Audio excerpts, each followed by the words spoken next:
Picture a quiet suburban street in Toronto. Snowbanks piled on the sidewalks.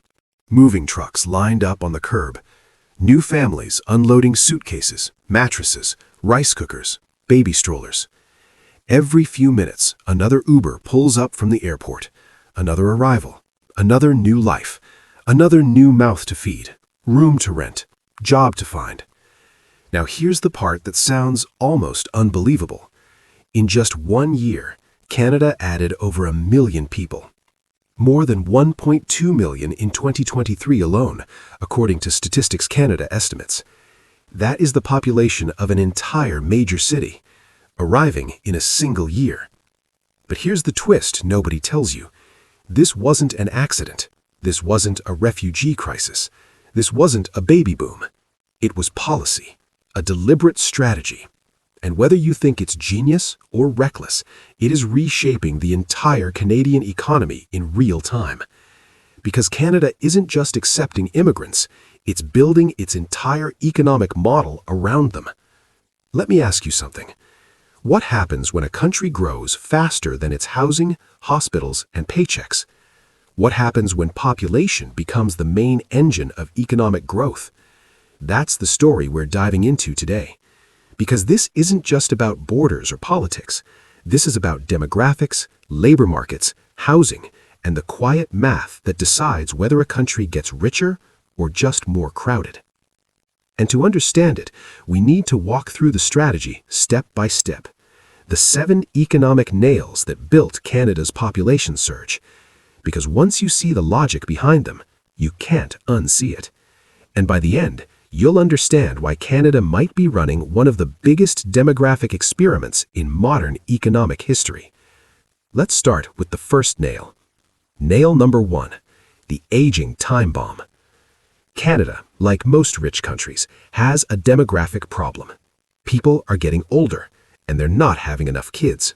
The country's fertility rate has fallen well below the replacement level of 2.1 children per woman. That means each generation is smaller than the one before it. And here's why that matters. Imagine the economy as a giant dinner table. Workers bring the food, retirees eat it. When the number of retirees grows faster than the number of workers, the math breaks.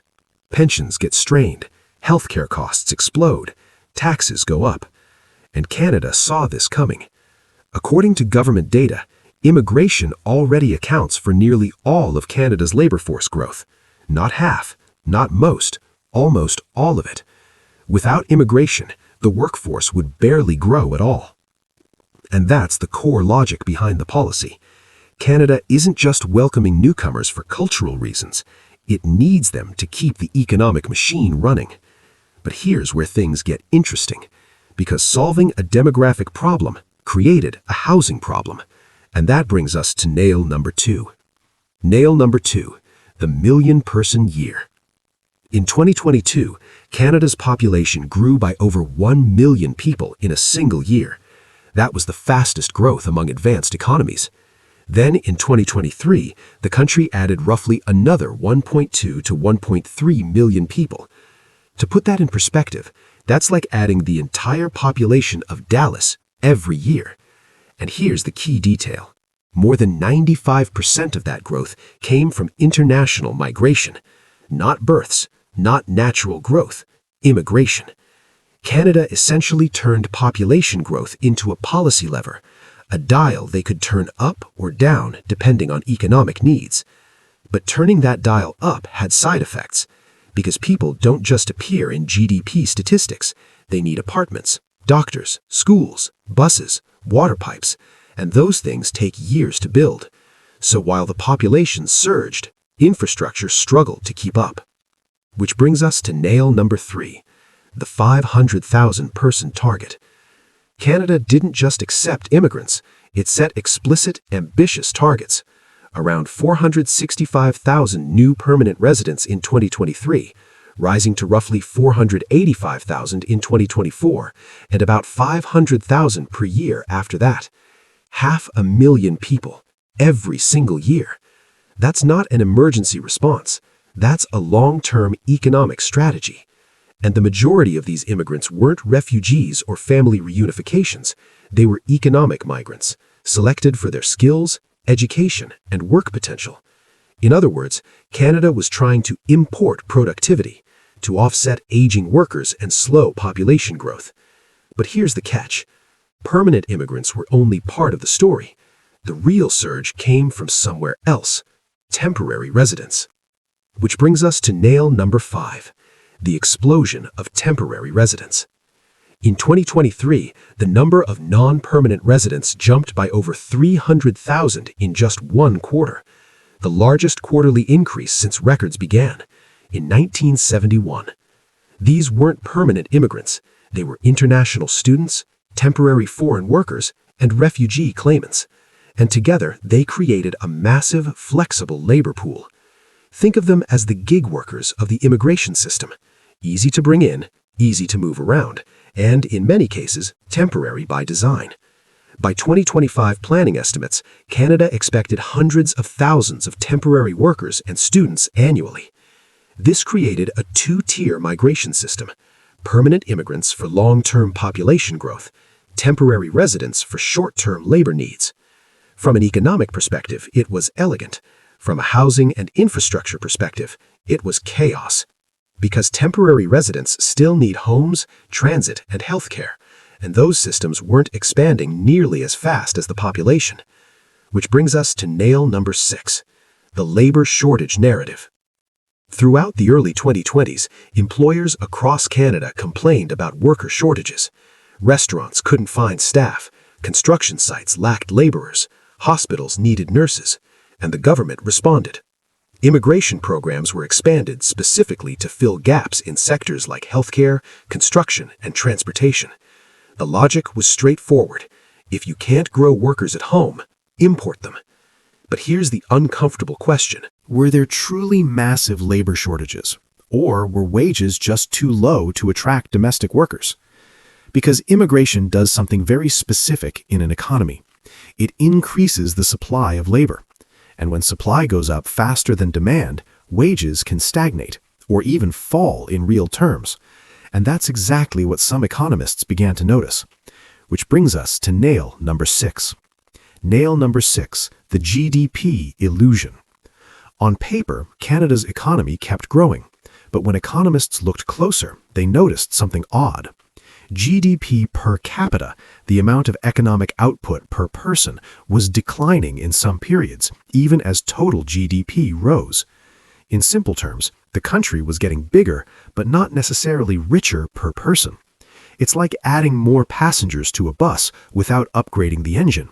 The bus is carrying more people, but it's not moving any faster. Population growth was boosting headline economic numbers, but productivity wasn't keeping up. And when productivity stalls, living standards eventually follow. Now here's where things start to converge. Because all of these nails, aging demographics, massive immigration targets, temporary resident surges, labor shortages, and productivity issues, led to one central pressure point: housing. And that brings us to nail number 7. Nail number 7, the housing squeeze. When a country adds more than 1 million people in a year, those people need somewhere to live. And Canada simply wasn't building homes fast enough.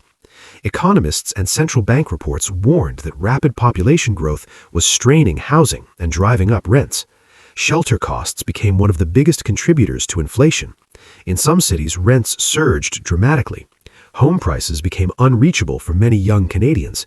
And suddenly, the immigration strategy that was supposed to support the economy began to strain the very systems it depended on.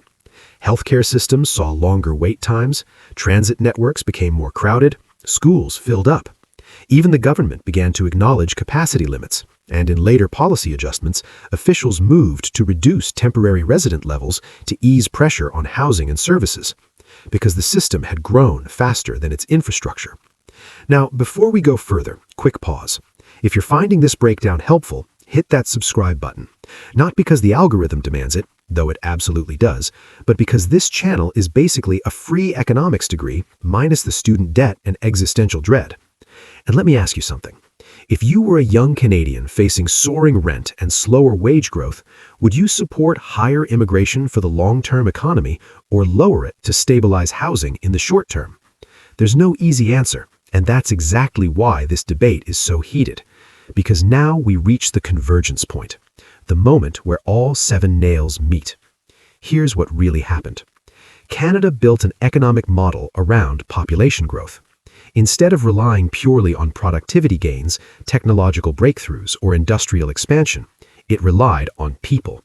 More workers, more consumers, more taxpayers. Immigration became the engine. And in many ways, it worked. Population growth helped keep the economy out of recession in weak periods. It filled labor gaps, supported the tax base, and offset aging demographics. But it also created new pressures: housing shortages, infrastructure strain, and slower growth in income per person. It's like trying to fix a leaking boat by adding more passengers to help bail water. Yes, you have more people helping, but you also have more people on the boat. And unless you fix the leak, you're just buying time. So here's the final verdict. In just a few years, Canada added millions of new residents. Over 1 million in 2022, over 1 million again in 2023. Immigration accounted for more than 95% of population growth, and the country set targets of roughly 500,000 new permanent residents every year. This wasn't chaos, it was strategy. A deliberate attempt to solve an aging crisis, boost the workforce, and keep the economy growing. But the bill is starting to arrive. Housing shortages, infrastructure strain, and a growing debate about whether population growth alone can deliver prosperity. Because a country doesn't just need more people, it needs more homes, more productivity, more opportunity. Otherwise, growth becomes a mirage. More bodies, but not necessarily better lives. And that's the real question Canada is facing now. Can it turn population growth into real prosperity? Or will it become a cautionary tale of an economy that grew bigger but not richer? If you want to understand where this goes next, watch the next video. Why Canada's housing market became the most dangerous in the G7. Because immigration may be the engine, but housing is the fuel tank. And right now, that tank is running dangerously close to empty.